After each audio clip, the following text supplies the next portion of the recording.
Hey everybody, this is John for Pioneer Nexus MTG doing another deep deck dive. As a friendly reminder, if you do like these informative Pioneer content, please consider subscribing to the channel, giving us a thumbs up, leaving a constructive comment down below, letting know what deck you'd like to see us cover next, as well as what other content you might like to see on the channel, barring gameplay, as gameplay will be a little bit forthright coming in a different point in time. But that said, someone requested 5-color Bring to Light Niv as the deck to cover, so we are covering Bring to Light.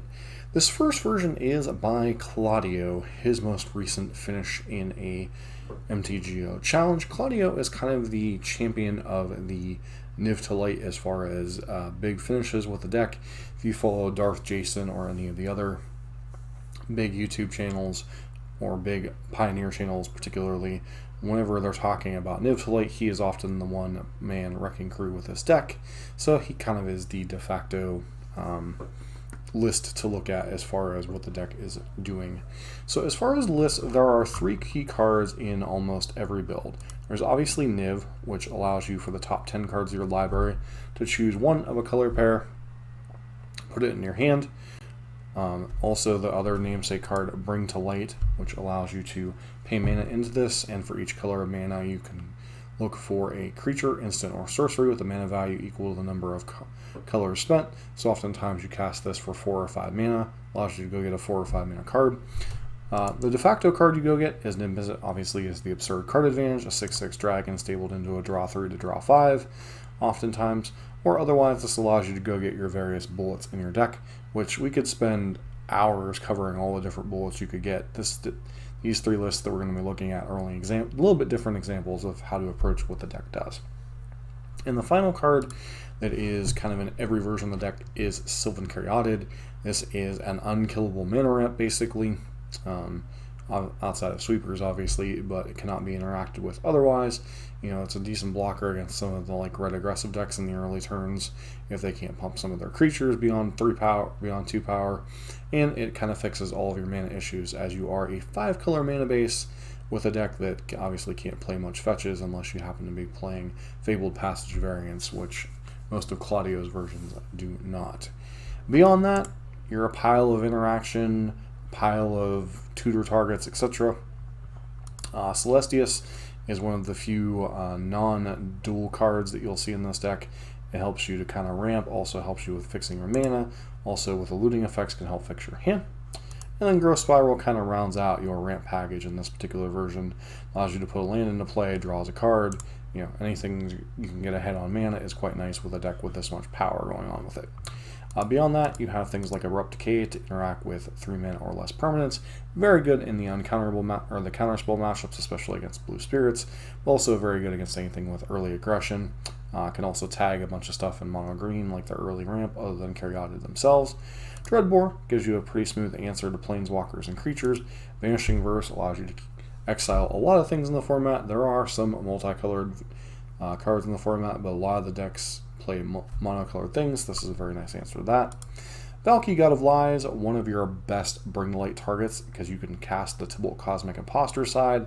This is quite a nice card whenever you're kind of in a stable board situation and you need a card that'll get you ahead. Maybe Niv isn't quite the reason. Clarion, one of a number of different sweeper spells you can play. This is one obviously you can head off of Niv, but also if you have a Niv to play or some other card like an Omnath, maybe a Scarab God, something that can survive a Deafening Clarion can help swing a life race against some of the aggressive decks. Kolaghan's Command, quite a nice 2-for-1 card in the grinding matchups especially. Selfless Glyph Weaver is an interesting one. Obviously it has the exile creatures you control gain indestructible, but you also have Deadly Vanity, which you can cast off the other side of Bring to Light, which allows you to choose a creature or planeswalker, then destroy all their creatures or planeswalkers. It's a split card sweeper that you can get with Bring to Light, much like Valky. You get to take advantage of those rules. Omnath doesn't see quite as much play as it used to, especially with Fabled Passages and Evolving Wilds kind of being stripped from the deck a lot of times. It is a decent card, especially against the aggressive decks, you know, getting you a little bit of life with your land drops, but you cannot quite abuse this as some of the modern deck versions can with all the fetch lands that are available in that format. Nahiri, you know, kind of a catch-all planeswalker that allows you to, another way to find your Nivs. Extinction Event as your other main deck sweeper, and Scarab God is another top-end threat that steals stuff out of the graveyard and does different things. Mana base, I'm not even going to begin to comment on it, but one thing with the mana base is you're going to see a lot of triomes, you're going to see a lot of dual lands, whether they be the buddy land or the lands that come in contingent on other things, or some of the dual lands. You know, I'm not going to comment on the mana base because I don't know. I don't play enough of 5 Color Niv to know what the correct mana base is. That's kind of why I started with Claudio's version first. But it's kind of a look at the main deck sideboard, knowing what the deck's weaknesses are. Now, the deck's strengths are generally creature decks, other mid-range decks, kind of what it is designed to hunt. What it is weak against is it's kind of weak against decks with heavy counterspell packages and decks that kind of go over the top and don't really care with what their deck's doing. So that leaves you kind of weak to decks like Mono Green Devotion, Lotus Field combo, because you're not the fastest deck and Lotus Field just doesn't really care about what you're doing. And then decks like Blue-White Control, Mono Blue Spirits. Those decks that are kind of heavy on counterspells, because while you have a lot of interaction, you don't actually have a lot of threats, so your opponent doesn't really have to answer that many things. And while Niv can be a very difficult card to kill, you know, if your opponent can counter your one relevant Niv, your one sweeper, and then hit you with Curious Obsession a few times, or they can just, you know, counter your 1 or 2 threats and then not really care what the rest of your removal spells do, you know, that can be a problem. That said, Cirque Dragonclaw, nice way to get around counter spells. Spell itself can't be countered, and then creature spells you control can't be countered, and other creatures you control have trample, which can be relevant in reaching situations. Chemball, this is kind of like an Eidolon of the Great Rebel that gains you life, but specifically non-creature spells. So this is very good against, you know, kind of taxing the Lotus Field deck, as that deck often has to cast multiple spells. You know, Blue-White Control, that kind of stuff is an early threat that comes down, forces those things.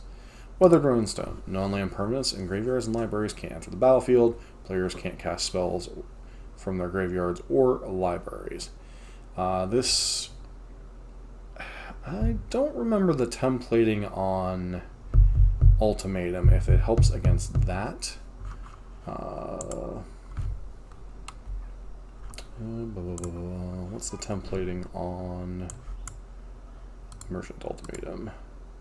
Search your library. May cast the other 2 without paying.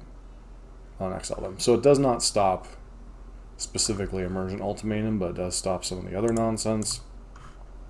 Basically, this shuts down things from graveyards, people casting spells from their graveyards, etc. So, you know, is it Phoenix is coming back, that kind of stuff.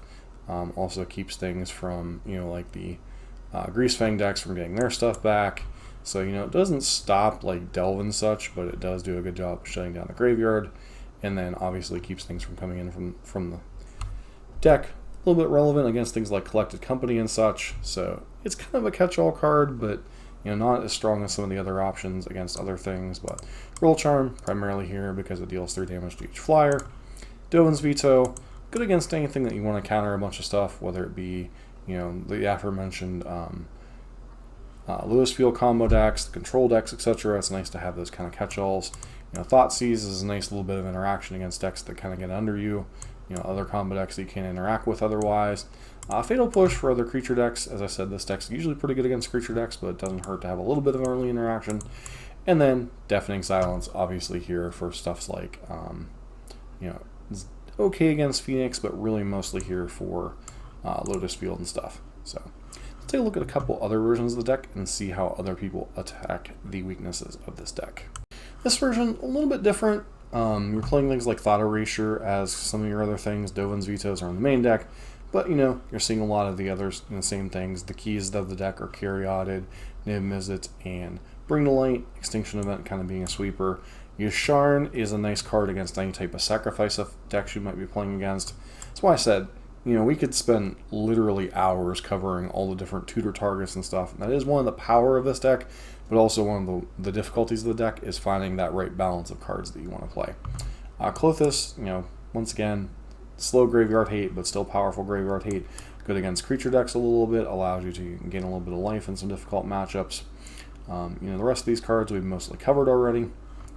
Land base is a little bit different. You know, you have a plains and a forest here, as opposed to, I believe the other version had a island and a forest and an island, because these are the main colors of the deck. If you look at the sideboard, you see a couple more thought erasures. It's a slower thought seize, but doesn't deal you damage. Also decent, being able to get it off your Niv. 4 copies of Supreme Verdict. That's somebody definitely saying they don't want to lose to blue-white or mono-blue spirits. Full 4 of Dovin's Veto between the main and the sideboard. A couple copies of Go Blank. This is good against any type of combo or graveyard nonsense. So, good against any deck that's trying to play a bunch of delve things, or, anything that's trying to exploit the graveyard at all. So, once again, targets its weak matchups. Targets, blue-white control. Targets, Lotus Field combo. Any deck where you're going to kind of get in these exchanges and then the deck gets to play out of their graveyard, this is kind of a nice thing to have access to. Mystical Dispute, decent against blue-white control, decent against some of the payoff cards out of Lotus Field, decent against mono-blue spirits. Nice to have 1-mana counterspell. And then Kemball we've already kind of covered. Nice to play Gigantha. The reasons why this deck wouldn't always play a companion before, or sometimes would go up to Yorion instead, is sometimes it would play things like Shadow's Verdict or Tolsimir, Friend of Wolves, which was I believe a 5-mana creature that comes in and gains you a little bit of life and a second body. But, Gigantha is definitely a reason to play. Although you do lose access to Gigantha when you board in Supreme Verdict. So this is something to keep in mind. This version is a little bit different. It is a Yorion build, so like I said, it's a little bit different. Obviously, you're playing 80 cards instead of 60. There are some advantages to this. You get to play things like Deathrite Shaman as another early ramp spell. You get to play Fable the Mirror Breaker as a very powerful mid-range card. And you get to play some of these other random cards in your main deck. You get to play one of Drown the Lock, which can be quite powerful as both a counter spell / removal spell split. You get to play 4 copies of the Wandering Mind, which is another way to look for cards, much like Niv. Fable's decent, but obviously you can't get it off Niv, but it is kind of a very powerful filler card for any type of mid-range. Flower Flourish allows you to search for a basic forest or plains, so you can go fetch, your forest or your plains, which kind of fixes your mana a little bit. Flourish, creatures getting +2/+2 ain't so big, but this just being a 1-mana go fetch another land out of your deck is nice. Rest of the main deck, Supreme Verdict being a little bit different as a sweeper. You have so many different sweeper options. You can play Deafening Clarion, you can play Extinction Event, you can play Shadow's Verdict, you can play Supreme Verdict, you can play Solar Blaze. There's so many different sweeper options. And, having access to all 5 colors, Bring to Light, you can play Depopulate. There's a lot of different sweepers you can play in these colors. Obviously the solid color ones, you have access to Anger of the Gods, you have access to Storm's Wrath. A lot of it just comes down to what do you want your sweeper to do. Do you want it encounterable? Do you want this? Do you want that? A lot of different things. Sideboard here, Lavinia. This is another hate card for something like blue-white control. Not as much against blue-white, but maybe against Lotus Field and stuff. A deck that tries to cheat on its mana with Lotus Field, obviously. D-Spark, this is a nice catch-all against, mono green. Anything that goes big can catch a lot of the answers, can catch a lot of the threats out of blue-white control, etc. Mystical Disputes and Go Blanks. Somebody's really going hard on the combo and control matchups here. Ashiok, nice way of keeping people from utilizing their graveyards and also searching their decks. Now, granted, there's not a lot of deck search in the format right now, other than maybe the Niv Mirror, but it is nice to shut off random fabled passages or shut off different things that your opponent might be doing. Also decent against keeping the delve decks from filling up their graveyards unless they're doing it one turn. Kemball we've already covered. Blood Baron of Vizkopa, decent against blue-white control. It's a nice threat that they have a very difficult time answering if they don't have a sweeper on hand. Beyond that, it's decent against any type of mono black variants. It's okay against mono red as just being a 4/4 lifelinker, but it's most powerful in a matchup where your opponent's relying largely on black-based removal or white-based removal, so probably also pretty solid in the black-red matchup, although they do have some creatures that can chump block or just straight up trade with this, does blank most of their removal. And obviously Yorion, reason to play 80 cards, wouldn't necessarily say that the 80 card version is superior, as the 60 card version gets to play Gigantha, but it is nice to know that there are other versions out there. One of the things about Color Niv, it's one of the most flexible decks in the world. You can basically build it to beat any deck that you want, but understanding that much like Black-Red or Jund in the Modern format, there are always going to be certain matchups that are just going to be difficult no matter what you do. This deck is heavily slanted towards beating up non-blue creature decks, as well as the other mid-range decks like Red-Black. Tends to struggle with things that go over the top like Mono-Green, which is one of obviously the most played and powerful decks in the format. Mono-Blue, the deck that's also chasing it. So, having a weak matchup against what's arguably the top 2 decks in the format right now, not necessarily what you want to be, but a lot of the other things you can beat up in the format.